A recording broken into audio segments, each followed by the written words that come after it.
இரவில் நடக்கும் பயங்கரத்திற்கும் பகலில் பறக்கும் அம்புக்கும் இருளில் நடக்கும் கொள்ளை நோய்க்கும் நண்பகலில் பாழாக்கும் அழிவுக்கும் நீ பயப்பட வேண்டாம். சங்கீதம் 91 முதல் 5 வரை 6. வசனத்தின் பொருள். இந்த பகுதி எல்லா நேரங்களிலும் எல்லா வகையான ஆபத்துகளிலும் கடவுளின் பாதுகாப்பை உறுதியளிக்கிறது. இரவில் நடக்கும் பயங்கரம் வாழ்க்கை இருட்டாக உணரும்போது வரும் கண்ணுக்குத் தெரியாத பயங்கள் கவலைகள் அச்சுறுத்தல்கள். பகலில் வரும் அம்பு நாம் வெளிப்படையாக எதிர்கொள்ளும் புலப்படும் தாக்குதல்கள் விமர்சனங்கள் சவால்கள். இருளில் ஏற்படும் கொள்ளை நோய் மறைக்கப்பட்ட நோய்கள் அல்லது நமக்குத் தெரியாமல் வளரும் பிரச்சினைகள். மதியப் பொழுதில் ஏற்படும் அழிவு நாம் எதிர்பார்க்காத நேரத்தில் தாக்கும் திடீர் பேரழிவுகள்.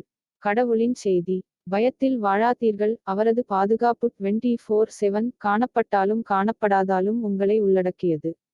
நாம் அவரில் ஓய்வெடுத்தால் அவரது பிரசன்னம் நமது கேடயமாகிறது. கதை இரவு காவல்காரன். அமைதியான கிராமத்தில் டேனியல் என்ற ஒரு காவல்காரன் வாழ்ந்தான். ஒவ்வொரு இரவும் மற்றவர்கள் அனைவரும் தூங்கும்போது அவர் ஒரு விளக்கு மற்றும் பிரார்த்தனையுடன் தெருக்களில் நடந்து சென்றார்.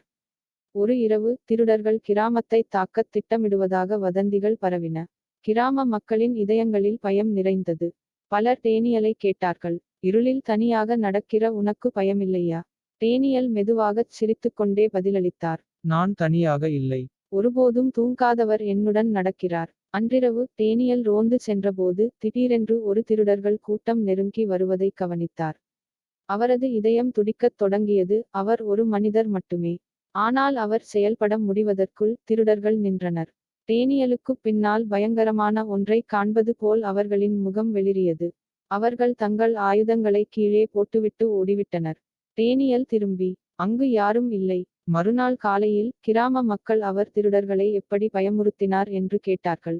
டேனியல் பதிலளித்தார். கடவுள் தம்மை நம்புபவர்களைச் சூழ்ந்துள்ளார். நாம் எதையும் காணாத போதும் அவர் அங்கே இருக்கிறார். கதையின் நீதி. தானியேலைப் போல இரவில் நாம் மறைக்கப்பட்ட ஆபத்துகளை எதிர்கொள்கிறோம். பகலில் நாம் அழுத்தங்களையும் தாக்குதல்களையும் எதிர்கொள்கிறோம். நாம் நோய் அல்லது திடீர் பிரச்சினைகளை எச்சரிக்கை இல்லாமல் எதிர்கொள்கிறோம். ஆனால் நாம் கடவுளின் பிரசன்னத்தில் வசிக்கும்போது நாம் நம்பிக்கையுடன் சொல்லலாம். நான் பயப்பட மாட்டேன். ஏனென்றால் கர்த்தர் என் பாதுகாவலர்.